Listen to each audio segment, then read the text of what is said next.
Shirley Pazant has been living here in Brooklyn for the last decade. On others that I call. 2 years ago, a billion-dollar real estate deal almost left the 72-year-old out in the street.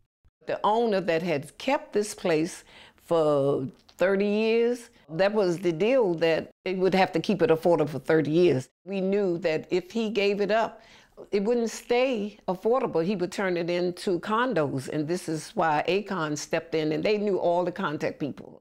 ACORN, the Association of Community Organizations for Reform Now, mobilized residents of Start City's 46-building apartment complex to fight to keep their housing affordable. If ACORN had not came in to help us, I don't know where we would have been. We didn't know which way to start. ACORN's stated mission is to help the working-class community by fighting for tenant rights, higher minimum wage, and increased voter registration. But ACORN has long been criticized by conservatives who consistently accuse the 40-year-old organization of corruption. Let me make sure there's a code for it, okay? A code for prostitution? You might have to name it something else. Congress recently froze all federal funding to ACORN after an undercover video shot by self-labeled conservative activists showed ACORN employees condoning tax evasion and underage prostitution. Although the Baltimore employees have since been fired, ACORN offices around the country are feeling the effects of the funding freeze. I think the only thing that should happen to ACORN is they should be totally defunded and driven out of business. Republicans nationwide might finally win their battle to cut all federal funding for the community group if the government's freeze becomes permanent. I believe ACORN plants the seeds of hatred, and that's a strong word, that of those who are successful in our society.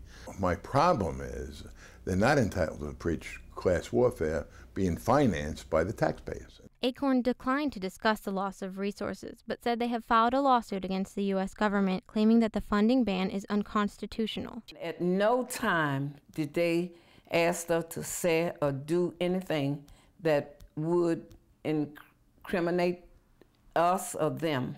Still, Mike Long says people in need should turn to charities and churches for help and doesn't trust ACORN's intentions. I'm not quite sure they are so concerned about the people that are in need. That's a good front for them, but I think they're more inclined to promote their own power. But Shirley is grateful that ACORN helped her and Start City's 15,000 residents save their homes.